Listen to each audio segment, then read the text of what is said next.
పిల్లలు చాలాసార్లు mid night లేచి చెవిలో నొప్పి అని ఏడుస్తారు. అప్పుడు మీరు ఇయర్ బడ్స్ యూజ్ చేయడం కానీ, ఆయిల్ వేయడం, లేదంటే over the counter ear drops use చేయడం లాంటిది చేయకూడదు. Doctor already prescribed dose of ibuprofen or paracetamol అది ఇవ్వడం వల్ల పెయిన్ ఒక 30 to 40 minutesలో తగ్గిపోతుంది.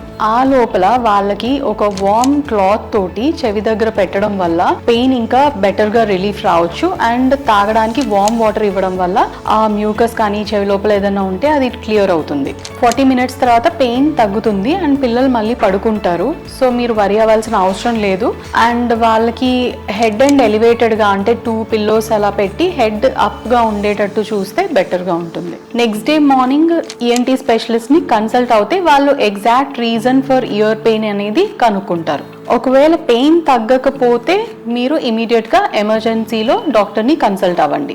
Most common causes for ear pain ఏంటంటే జలుబు వల్ల మ్యూకస్ అనేది చెవిలోకి వెళ్ళొచ్చు, లేదు అంటే స్విమ్మింగ్ చేయడం వల్ల వాటర్ చెవిలోకి వెళ్ళి పెయిన్ రావచ్చు. ఒక్కోసారి జలుబు ఎక్కువ ఉన్నా కానీ కొన్ని over the counter medicines use చేసి డాక్టర్ని కన్సల్ట్ అవ్వకపోవడం వల్ల ఆ మ్యూకస్ అనేది ఎక్కువ స్టిక్కీగా అయిపోయి చెవిలోకి వెళ్ళే ఛాన్సెస్ ఉంటాయి. సో దానివల్ల పెయిన్ రావచ్చు.